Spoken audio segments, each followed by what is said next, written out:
the Information Centre and Maritime Museum and to see if we can do a tour of the boat. Just waiting for it to open at 9 AM.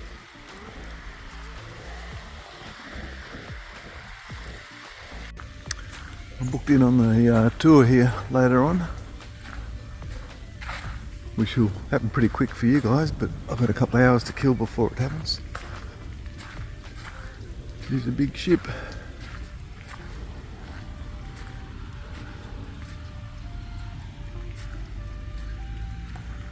Yeah.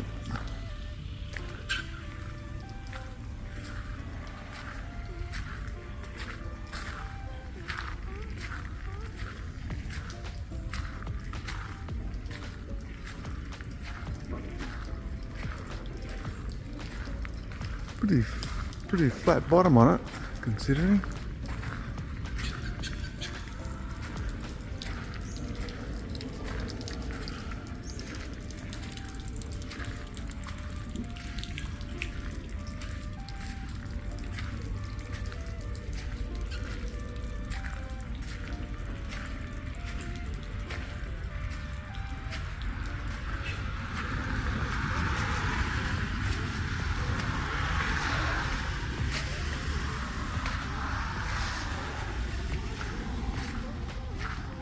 The Whyalla.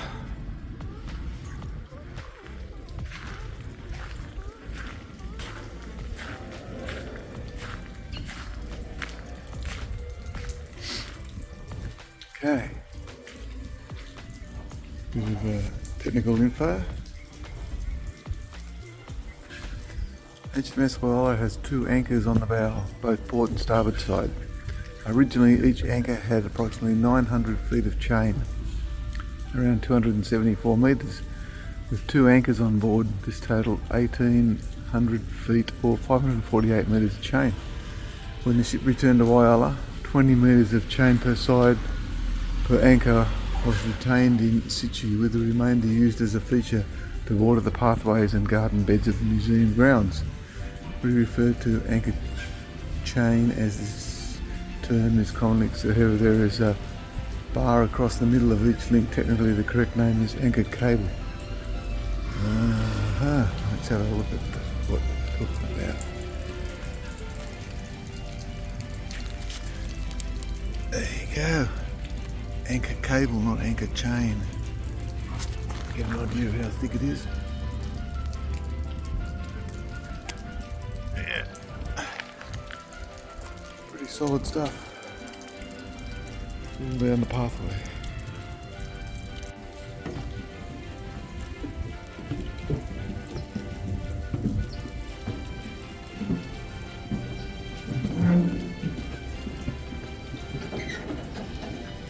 Okay, so welcome aboard. Just a little safety talk first. As you can see, the deck is a little bit uneven, so just be careful where you're stepping. We have got, hopefully, ladders to go up and down. So we use them as ladders like we do at home. You have got handles though. So you go up frontwards and down backwards. Okay? It's like a 3-point of contact is the safety way of doing it, because these ladders are not really to spec, so to speak. These stairs are, but not the ladders. Okay? Anyone taller than me, look out for low banks. And of course, if we can all please stay together. And you can take photos, and that's all good. Okay? So what I'm going to do, so we're not standing in the rain for long, I'll just talk about the Carly float from here, but we're going to have to walk around the other side anyway, eventually. So the Carly float is this spray object with the ropes on it. So these were called Carly floats, and they were for the general men if they had to abandon ship. So what they do is like a webbing in the middle. So what they do is put any wounded in the middle, and then they would have to hang on to the ropes and wade in the water.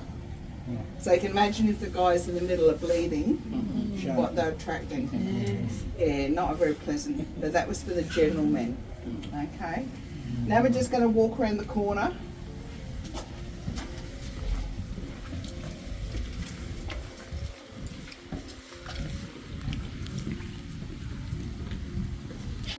unfortunately, because she's land bound and the water doesn't, we get a lot of puddles, and we do get a few leaks every now and then.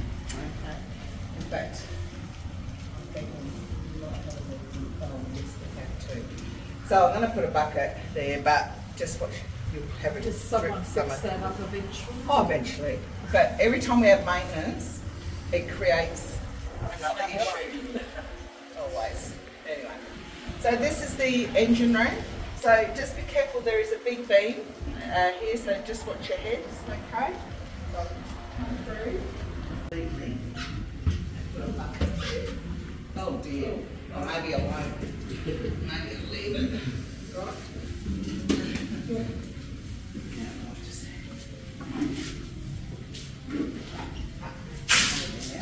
Oops. Okay, a bit of a soggy bit there. And a little bit here and there. Okay, like I said, we end up with a leaky boat. Okay, there's a song, isn't there? Okay, so maybe we might have to even just put that there. She's got a few more leaks than what I thought. Okay, so the wire, just if you can come down or just move back there. Just so that everyone can get in. Okay, so the Whyalla is a twin-screwed vessel with triple expansion engines. Now, even though they're identical, they worked independently. Now, if you're looking for the second engine, it's right behind you. Okay? Now, diesel oil was the fuel, but she generates steam. So we've actually got a diesel plant on board. We bring the salt water in, purify it, but for the engines only. Okay? Her engines were purchased through Western Australia Rail, and her top speed was only about 15 knots, which isn't very fast, about 28 k's, I believe. But considering she's a minesweeper, you wouldn't want to be going too much faster. Okay. Now, the engines were purchased through Western Australia Rail, which I think I just said, and all the tools are on the back wall. There is some on the floor. Oh, yeah. We're very lucky to have these tools because she had to steam home to Whyalla. They needed the tools to maintain the engines. Now you've got your skylights and air vents above you. So just imagine those 40-degree roll days, they weren't open at all. Okay, so you can imagine how hot it would have been in here. So all they had was these two tubes here. The other end of them are on the next deck. Hopefully we'll get up there. That's the only airflow they had. This is the original power supply. So this was 100 amps. So this powered the whole ship. But we would call it 110 DC now. Okay. Now just be careful of the bucket. Try not to get wet. We're going to go through this way.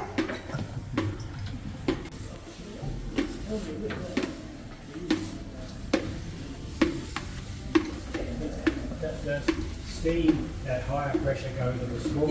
Yeah, so then it builds up. As the pressure drops, Yeah. it goes into bigger ones. Yeah. You know, the hydraulic effect. Yes, yeah, that's right. I don't know if it's still operational now, but there used to be the last triple expansion engine still in service was in Snowtown, New Zealand. But I don't know if it's still in service now, but that was the last one. Yeah, so bit of a shame. Working on these and those I know. wild. Would have been horrid. Yeah, would have been absolutely horrible. In this area here, it's just they cut out this just so you can have a look in there. You'll see the big fan, and that would fan all the steam up there. And it's a bit dark, but that's the bottom of the stack there. Okay, so it's called the fan and fiddly room, and I'm not sure if it's okay. Let's settle for the fan. Now in this area you've got the showers on the port side. So during the war there was no hot water. The hot water taps were put in after the war. So cold showers only and minute showers at that. Okay. They used to line the men up here in the corridor. They used to hop in the shower, soak up, but then they'd have to hop out again. Another man would do the same, and then they'd start rinsing it off. I know. It's a good thing no girls were on the.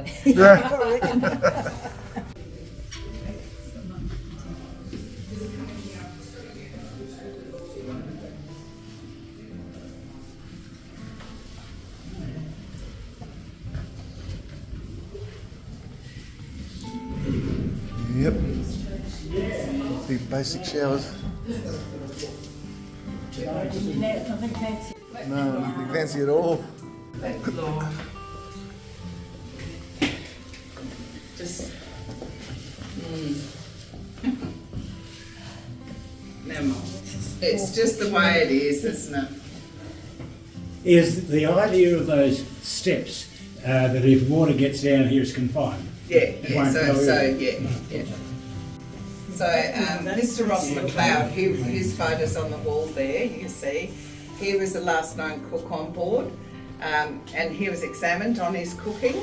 And you'll see that his rice custard seemed to fare quite well.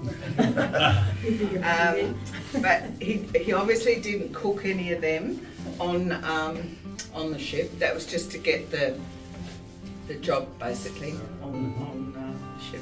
But yeah, so you can imagine though, 40-degree roll, I don't think any cooking would have been done, to be honest.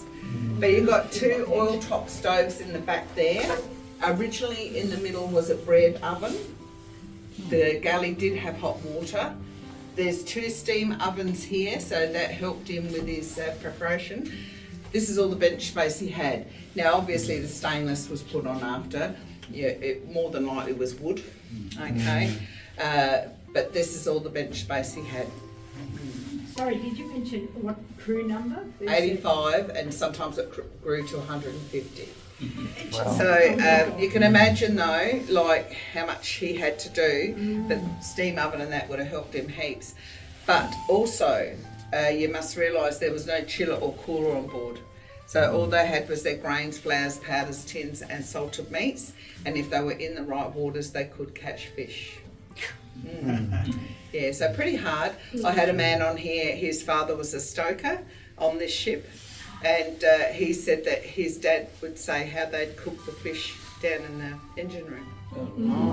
Yeah, so yeah, they'd probably make sure they got the best before the captain took it. Otherwise, the captain would probably end up with all the good stuff. You never know. But yeah, so you know, you got your cans. I mean, they would have had the Campbells and the Bigfords back in the day, the Bushels, the Mermaid salt. You know, like the Griffiths. Yeah, so. And the golden syrup and treacle. Yeah. So yeah, you can imagine though how hot it would have been in here. And these 2 skylights here are actually outside the captain's quarters, and that one's just on the other side. But see, that one would have been there for all the steam from the cooking over that way as well. But yeah, but again, if it was rolling, they wouldn't have been opened. So we're going to make our way back out on this one and go forward. You'll see the first cabin on the port side is the cook's actual cabin. Okay. The caged area is where 16 petty officers spent their time. They've actually got their own mess deck down there. There was 2 per cabin. Their cabins are like in a horseshoe shape. Say hello to Bruce. The management. You use the word cook, but he'd need the cabin offside of the. Not necessarily, no, he didn't have an offside. Good God. Yes. Amazing. Yeah. If he was sick, one of the crew had to take over. Oh, yeah. So you can see that was made into a chiller after the war. So we wanted to put it back as the radio room. The petty officers were down here. That's just an electrical area. Where'd they keep all the food? Food. Yeah. Oh, they had all sorts of areas. Oh, okay. Yeah. Not one big room full of food. No, on the next deck is where they kept all the veggies. Oh, okay. Yeah. Yeah, and remember there was a lot of tins and stuff. Yes. So that cabin over there was converted into a cabin Right. after the war, but that was part of their storage. Uh-huh. It's all right. We'll go down the other side after.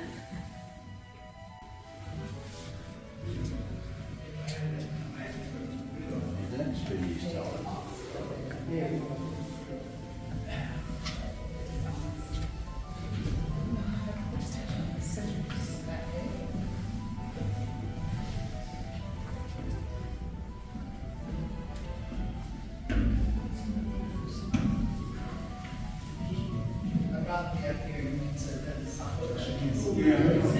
Yeah, we start sweating.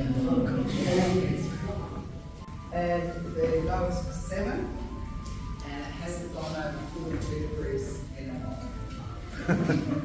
So it's got 3 different temperatures. Right, so these photos here, well, actually no, sorry, jump in the gun. Not literally. So this here is the photo after the war.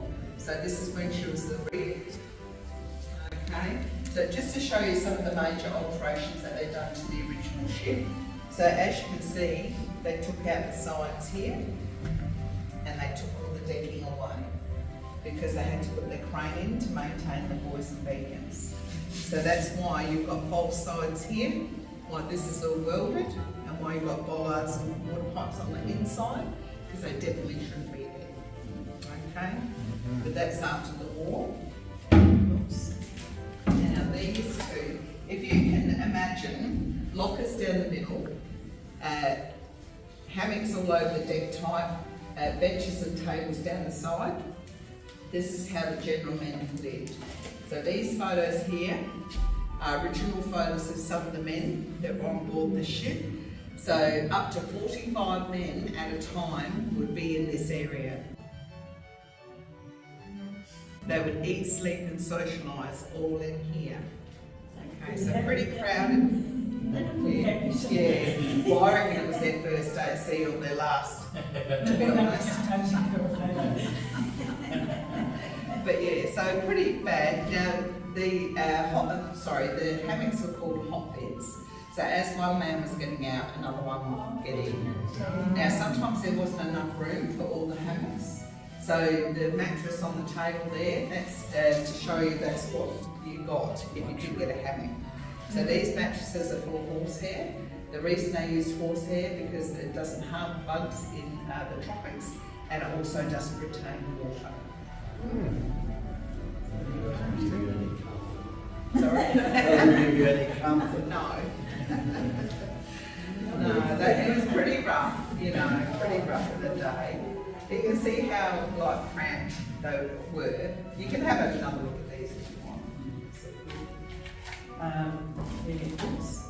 So there, so I'll show you how the minesweeper works. Nice. So the minesweeping, what they do, they deploy the float from the stern of the ship. They would open these kites. Now the kites actually had a cutting wire between them. So with the help of the ocean's current, that was saw through the mooring wire of the mine then would float to the top. Now they'd use the rear Bofors gun to detonate the mine. So the minesweepers always worked in convoys, so there's always another 1 or 2 going through at the same time because they're clearing the way for the bigger ships. Now the bigger ships with the bigger hulls, remember, the mines were set to get them. So that's why the minesweepers were designed with that 3-metre draft. So they could glide over, this sonar would detect where the mines were, and then they'd get to work and get rid of them. But you can imagine the maintenance on these pipes and that, it would have been hard work. No stainless or anything back then, it would have been just steel and wood and just really heavy stuff. So yes, they would have been really hard work to maintain these. This, don't know who it was, but one of the team put this up there just to show you what a 40-degree rule looks like. It's not this ship, obviously, but yeah, just as that shape.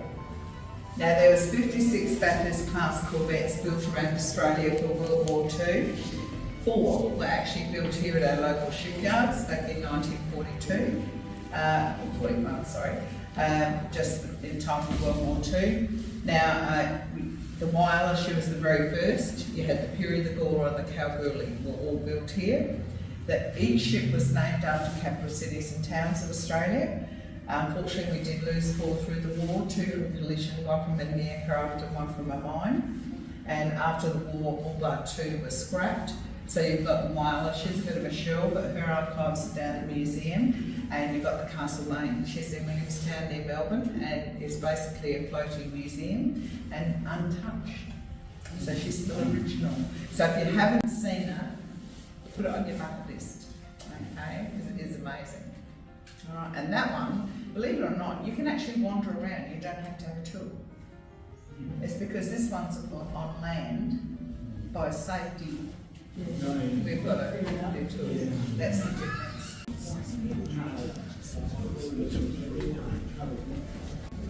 Yeah.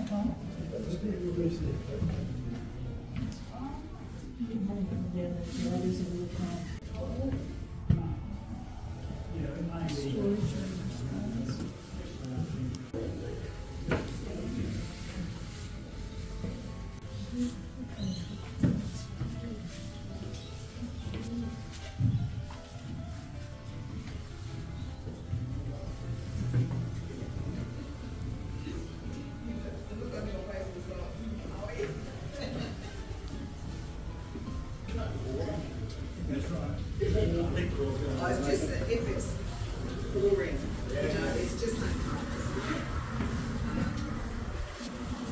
Especially tall people.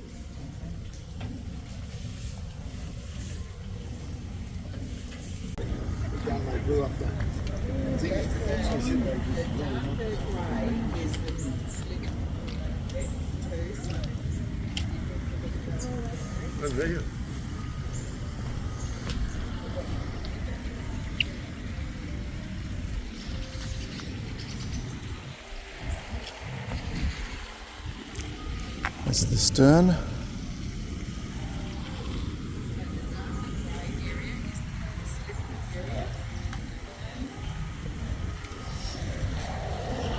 Go off the non-slip area, just be really careful and they get very slippery.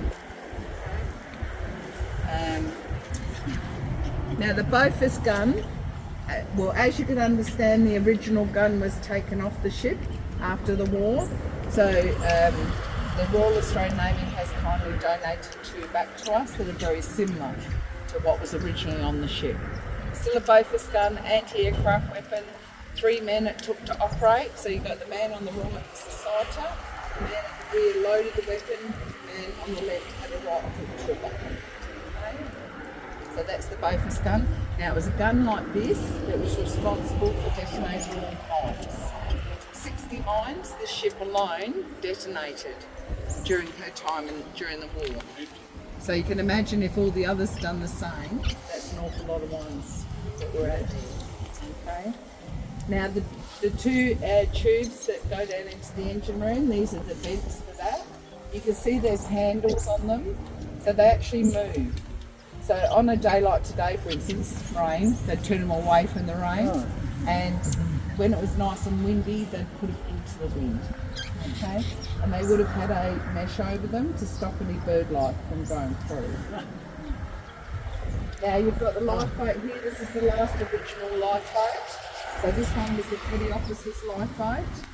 Now they had oars. Good. Yeah. You mean the ranks Yeah, had so a different there's the pecking order of Good the God. crew. Yeah. So this cradle here, that was a slightly smaller boat with an inbuilt motor. So that was the captain and the senior officers. Okay? Okay, skylights and airbags that were above us when we were in the engine room earlier. We're going to get out this way and we're going to go up to the bridge. Okay?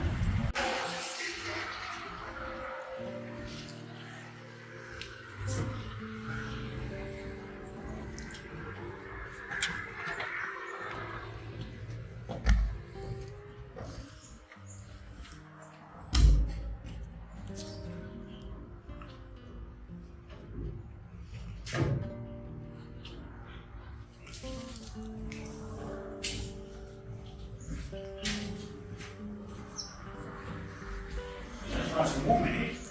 Warmer than out there in the wind, eh?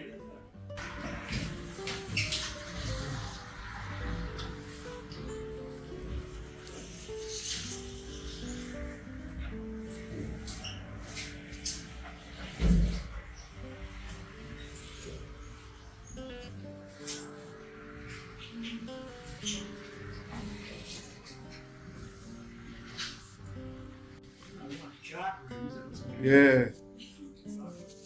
Have a look. Welcome to the bridge. Okay, so if I can direct your eyes to the deck top there, where it's not painted, that's just to show you that originally the whole bridge, including bolts, rivets, everything, was brass. Oh. And the reason for that was to protect the compass. Okay? Because you're in a metal ship, you need all the protection you can get. So I think things have changed these days, but yeah, so that's how they used to protect the compass. Now, the compass also had the magnets, they helped protect it as well, so you had your port side, starboard side magnets. This dial here will tell you how far you're listing, but I don't think you really need to do that. I think you know. Now, where are we? This is called a kingpin. So this, with every rotation of this wheel, with this dial here will move 2 degrees. Okay? It's a bit heavy actually. There we go. But you see in the movies sometimes when they're turning there, so they'd be counting as well as they're doing that. Now, this here, this is called the telegraph.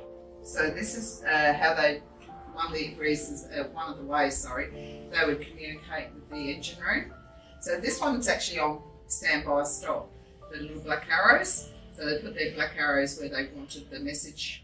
They would ring down to the engine room. Unfortunately, it doesn't ring anymore.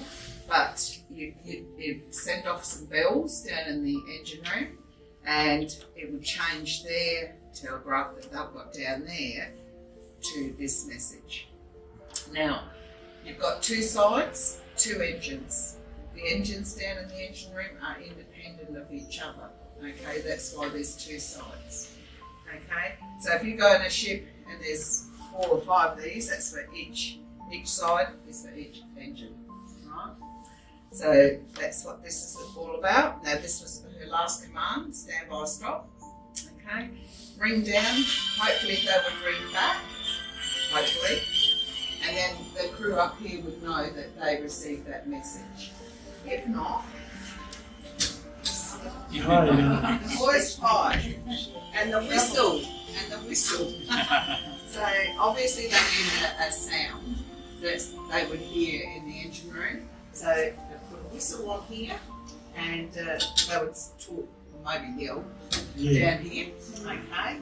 So I can imagine some of the colourful language maybe that was used in the day. But yeah, so that's the voice pipe for the engine room. In the back there you've got the flags A to Z and 0 to 9. They all had special meanings. And tucked away in the back is the chart room. Okay. Now that was the original door. Unfortunately, this used to have a wooden floor in it. That's why the door is in that condition. Yeah, the wooden floor had to be taken out, unfortunately. But a bit of a sad thing. We've got a bit of a step in now where we didn't before. But that was the original door. So the wings on the side here, these are not the original. So they used to be back a bit further, okay? So the captain would be able to come out of his office or cabin and straight up the ladder and into here, into the bridge. These doors weren't even here, okay? So this was all enclosed. Now this voice pipe here, this one here, actually leads us all the way down to the stern of the ship to the emergency steering. So the emergency steering was only used if the bridge was compromised and they couldn't steer from up here.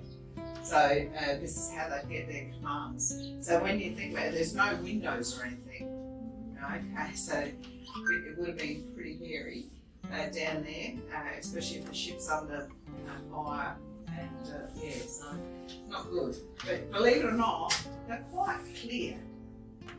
Yeah, they do carry the sound quite well, actually. Now the radar and the telephone, the sun visor, they were all put in after the war. Okay, so we've just left them in here for now. It was just easier. But yeah, but all this is original. This is original as well. Now the little motors on here. So a day like today, for instance, you're out at sea and you're starting to roll and you can't see out the windows. These little motors will spin these windows and deflect all the water. Now, that's the only way you're going to see out, okay? Because there's no wipers. But that's the only way you'll be able to see out. So pretty, when you think about it, when it's rolling and it's stormy and that, not a very pleasant place to be, really. The leather straps, now a lot of people think that's the barber. Getting ready for the captain's shave. These actually help lower the windows. Okay? If you remember, I don't know if anyone remembers the old trams and trains used to have the old pull down straps to open the windows. Maybe not as thick as these ones, but yeah. I certainly do as a child with my mum and dad, Melbourne and Grand and all that, to see cousins and stuff. I remember the old trains. What else have we got? Now from here, I don't think we'll go on to the bow. But if you want, you can have a look from the sides. The big breech gun at the front there, that's her defence against other ships. So it was a rear-loaded weapon. It was a 4-inch shell, and also the range of that one was 12 kilometres. So if you look over, if you can see it, there's a hill over there with aerials on. That's nearly 6 kilometres away. So the distance of her firepower is double that. Okay, accuracy. Yeah, I was about to say. Yeah, maybe not so good. I thought you should hold. Yeah. But because she's a rear-loaded weapon as well, it had a 1 metre recoil. So a lot of finger and hand injuries, also known as a hot weapon. So a lot of burn injuries as well. And you've got to realise back then there was no hearing protection and they were very loud. So a lot of these men were either completely deaf or pretty much by the time they finished their service. So which is not good. In front of the gun, you'll see there's where the cable is around it's called the windlass, okay? This was steam operated. The windlass actually brought up all the anchor cable and anchors. Now originally there was nearly 300 metres of cable each side. Today there's only about 20 metres, but we've used the rest of the cable around the garden pathways. But I just want to ask a little quiz question. Does everyone know the difference between anchor cable and anchor chain? Across the middle. Yep. Yep. Gold star. Gold star. Okay. It's written under the ship. Yeah. So I just want to know who's been paying attention, you see. Yeah, so it stops them from tangling, and it actually gives it extra strength. Yeah. Extra strength too. Yeah. So you'll find, and because she has so much cable, the reason she had so much cable was to keep the ship stable. Okay, kept it in the water. The anchors don't really do anything. It's all the weight of the cable. And as the ships get bigger, the cables get bigger. So there's more weight. Okay, and just remember, if you're on an ocean liner or whatever, it's only the cable that's keeping that ship where it is. It's not the anchor. On a little fishing boat, like recreation, well, then you need your anchor. Yeah, because you've got chain. Yeah. But you'll see as ships over a certain size will have cable. Yeah. And as the ship gets bigger, the cable gets bigger. Yeah, that's right. Okay. I was going to just ask you something over here. Yeah. How does the movement of that wheel get transmitted to There's a steering arm. So there's actually a mechanical connection. Yes. It's not sort of done by sort of remote or something like that. No. It's mechanical. Yeah. So we're going to just quickly just go down and have a look at that cabin down below. Just down the stairs here and to the left, or the stairs and to the right. That's the captain's quarters, okay? So that you'll see the steering arm actually coming up through there. So in the bathroom is the steering arm, and across this side cabin is the, it goes across and then up to here. Okay, so if you want to have a look, but probably only about 5 people at a time because it's only a small area.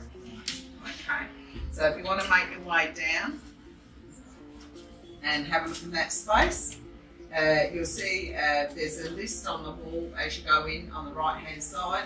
That's a list of how the bell was rung every half hour. So how many bells to what time basically. And the cabins, there's 2 cabins in there now. Originally there was only 1 cabin and an office. But after the war they had to have a cabin for the engineer and master. So they took the office out. But you'll see which which cabin is the original one because it's more worn, you know, the furniture. But yeah, but they've done a good match actually. He's got a dining room and a bathroom. He's pretty well off. But being 40-degree roll, I don't think it's that comfortable to be honest. Yeah. But if you want to make your way down the stairs, please go backwards. And go in there, have a look.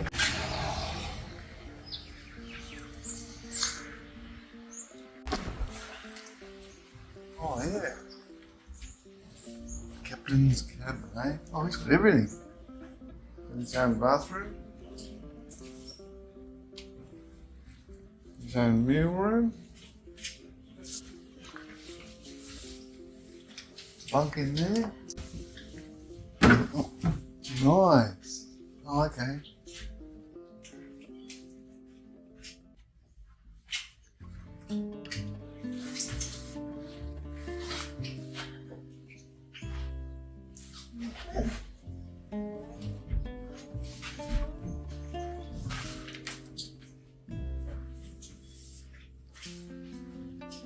Captain's got all the mod cons.